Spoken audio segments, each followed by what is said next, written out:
Palace में जो हुआ वो पहले कभी नहीं हुआ था। महाराणा प्रताप के दो वंशज आमने सामने थे, समर्थक पत्थरबाजी कर रहे थे। मेवाड़ राज परिवार की लड़ाई सड़क पर आ गई थी। फिलहाल अब माहौल शांत है। नए महाराणा विश्वराज सिंह मेवाड़ ढूंढी और एकलिंग जी के दर्शन कर चुके हैं, लेकिन सवाल है कि आखिर ये विवाद हुआ क्यों। प्रॉपर्टी का विवाद तो पिछले 4 दशक से चल रहा है, तो अचानक इस संघर्ष क्यों छिड़ गया। राज तिलक और मंदिर दर्शन को झगड़े की वजह बताया जा रहा है, जबकि सच्चाई की परतें अब धीरे धीरे खुलने लगी हैं। 41 साल पुरानी रजवाड़ों के सदावत के कौन से राज अब जाकर खुले हैं, इस रिपोर्ट में देखिए। के लिए हजारों कर्मचारी दिन रात काम करते हैं। अपनी खूबसूरती के लिए मशहूर उदयपुर का सिटी पैलेस एक बार फिर सुर्खियों में है, लेकिन इस बार चर्चा इसकी भव्यता को लेकर नहीं, बल्कि पारिवारिक विवाद की वजह से हो रही है। उदयपुर यानी मेवाड़ राज परिवार की पहचान महाराणा प्रताप के वंशज होने की वजह से है, लेकिन आज उन्हीं के दो वंशज विश्वराज सिंह और लक्ष्यराज सिंह आमने सामने खड़े।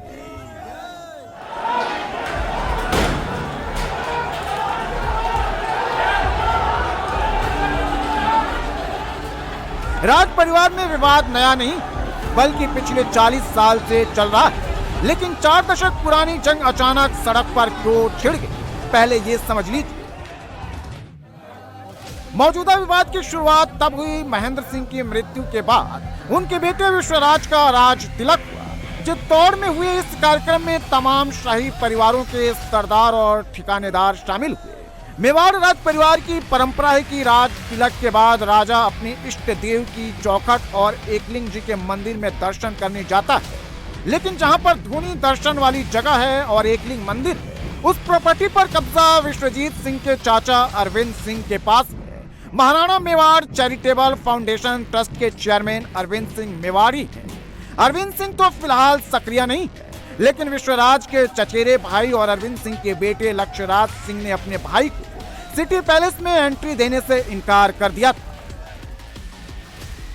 राजस्थान के सभी बड़े अखबारों में बड़े बड़े विज्ञापन छप गए कि सिटी पैलेस और एकलिंग मंदिर अरविंद सिंह और उनकी परिवार की संपत्ति है और इसमें किसी भी बाहरी व्यक्ति का प्रवेश नहीं हो सकता। विश्वजीत सिंह धूनी दर्शन और एकलिंग मंदिर को लेकर अड़ गए, तो लक्ष्यराज सिंह भी उन्हें किसी भी हालत में सिटी पैलेस के भीतर एंट्री देने के लिए तैयार नहीं। हालात को देखकर सिटी पैलेस के बाहर पुलिस फोर्स तैनात कर दी गई। प्रशासन ने दोनों पक्षों को समझाने की कोशिश की, लेकिन कोई भी पीछे हटने को तैयार नहीं।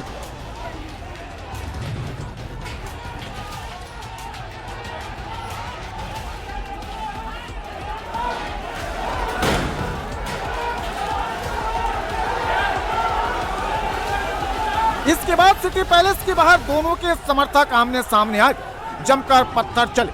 कई लोग इस पत्थरबाजी में घायल हो गए। हालात इतने बिगड़े कि प्रशासन ने विवादित जगह को खुद करके उस पर रिसीवर तैनात कर दिया। हालांकि बाद में 27 नवंबर को विश्वराज सिंह ने एकलिंग मंदिर और धूनी के दर्शन कर लिए। अब लक्ष्यराज सिंह धूनी दर्शन के बहाने विश्वराज सिंह पर विवाद फैलाने का आरोप लगा रहे हैं।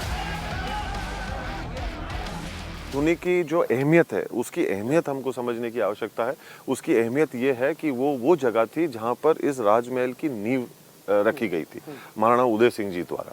तो उसकी शुरुआत की जो जगह है, जो स्थान है, उसकी हमारे को ऐतिहासिक उसकी एक हमारी महत्वता है, और ऐतिहासिक महत्वता ये है कि वहां से इस उदयपुर राजमहल की नींव रखी गई, और उसके ऊपर एक अलग रंग जो है वो अब देकर और उसके ऊपर कार्य और भावनाओं से खेलकर उसके ऊपर आज की तारीख में एक काम करवाने की साजिश जो है वो की जा रही है। सीधे शब्दों में कहें कि राज तिलक तब तक के कंप्लीट नहीं माना जाएगा जब तक कि धूनी के दर्शन नहीं हो जाएंगे। नहीं, पर आज आप ये बताइए कि 500 साल पहले जब उदयपुर नहीं था तो तब क्या होता था, और जब जंगें लड़ी जाती थी और लड़ाई में लोग रहते थे, और तब अगर ऐसी कोई अनहोनी घटना हो जाती थी तो तब क्या होता था। तो जो चीज़ हमारे को जब जैसी जो सूट करती हो, जो हमारे लिए सही हो, उसको तो हम उठाकर और उसकी भावनाओं के ऊपर हम शहर के अंदर और लोगों के बीच में उसको जगा कर और उसको आगे ले जाना चाहें, तो ये किस हद तक जो है वो ठीक है। लक्ष्यराज सिंह सवाल पूछ रहे हैं कि जब पिछले 38 साल से विश्वराज सिंह ने धूनी के दर्शन नहीं किए, तो अचानक उन्हें धूनी दर्शन की याद कैसे आ गई। राज परिवार के भीतर विवाद के पीछे संपत्ति विवाद के साथ साथ शक्ति प्रदर्शन भी बड़ी वजह है। कोई भी पक्ष एक दूसरे के मुकाबले कमजोर पड़ने को तैयार नहीं है। आप एक तरफ पे तो कहना चाहते हो कि हम दर्शन कर रहे हैं और दूसरी तरफ जो है आप 38 साल तक एकलिंगनाथ के मंदिर के अंदर दर्शन करने नहीं जाते हो। तो जब आप 38 साल से आपको परमेश्वर जी महाराज जो इस मेवाड़ के सर्वोच्च राजा जिसको हम लोग हमारे सब कुछ मानते हैं, वहाँ आप 38 साल तक नहीं गए और अचानक आप ये सारी भावनाओं का खेल हम करने का प्रयास करते हैं, तो कुछ बात जमती हुई या बैठती हुई या नहीं समझ में नहीं आती है। ये सवाल मैंने पूछा था विश्वराज जी से। जी। आखिरी बार आप कब गए थे? मैंने 1984 में। तो क्या हुआ? उसके बाद में भगवान एकलिंगनाथ की याद अब आई हमारे को। मैं लास्ट टाइम एक्चुअली यहाँ पर हम बैठे हैं, ये भी पैलेस कॉम्प्लेक्स है, लेकिन अगर आप उस भाग में जो मेन बिल्डिंग ज़्यादातर लोग पहचानते हैं सिटी पैलेस की, तो एक भाग को तो जब मेरे ग्रैंडमदर थे 1999 तक, उसी समय में जब तो जाता रहता था। और जो इस भाग है, इस भाग जहाँ पे धुनी है, वहाँ मैं करीब 1984 के बाद नहीं गया हूँ।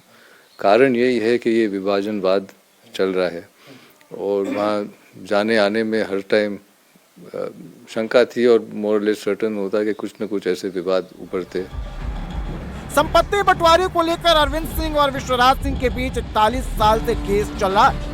1984 के बाद महेंद्र सिंह के परिवार का कोई शख्स 25 नवंबर 2024 को सिटी पैलेस में पहली बार पहुंचा था। इस विवाद की शुरुआत कहां से हुई, ये समझने से पहले मेवाड़ राजघराने को समझ लीजिए।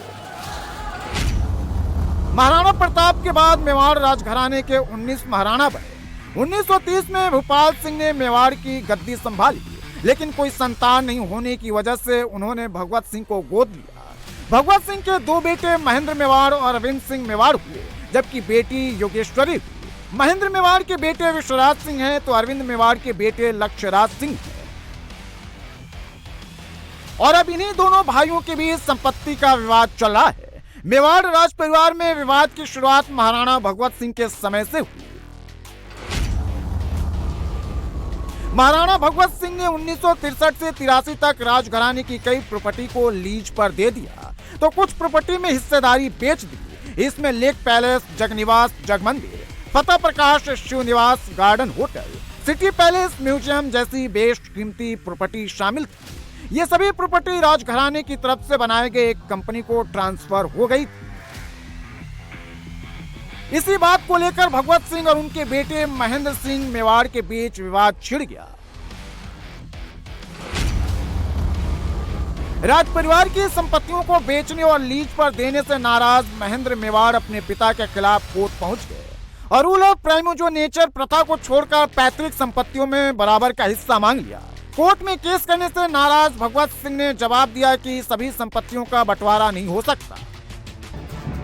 1984 में भगवत सिंह का निधन हो गया, लेकिन अपनी मौत से पहले वसीयत के जरिए उन्होंने महेंद्र सिंह को अपनी तमाम संपत्तियों और महाराणा मेवाड़ ट्रस्ट से बेदखल कर दिया और अपने छोटे बेटे अरविंद सिंह को सभी संपत्तियों का उत्तराधिकारी बना दिया। राज परिवार की प्रॉपर्टियों का मैनेजमेंट नौ ट्रस्ट के पास है। ये पूरा जो विवाद है ये मेरे बड़े पिता, ये सबसे पहले तो लोग ये समझते हैं कि ये कोई दो भाइयों का झगड़ा है। ऐसा नहीं है, ये पिता पुत्र का झगड़ा है। जो मेरे बड़े पिताश्री थे, उन्होंने अपने पिता पर जो है वो दावा किया था। तो ये पूरा सिलसिला 1983 से जो है वो वहाँ से जो है वो शुरू हुआ और फिर जो दायित्व लेट महाराणा साहब भगवत सिंह जी मेरे पिता पर सौंप कर गए, वो फिर पिछले 40 वर्षों से उसका निर्वाह करने का जो है वो प्रयास कर रहे हैं। और वो संपत्ति का अगर कोई विवाद है तो वो अदालत में है, उसकी लड़ाई अदालत में जो है वो लड़ी जाएगी।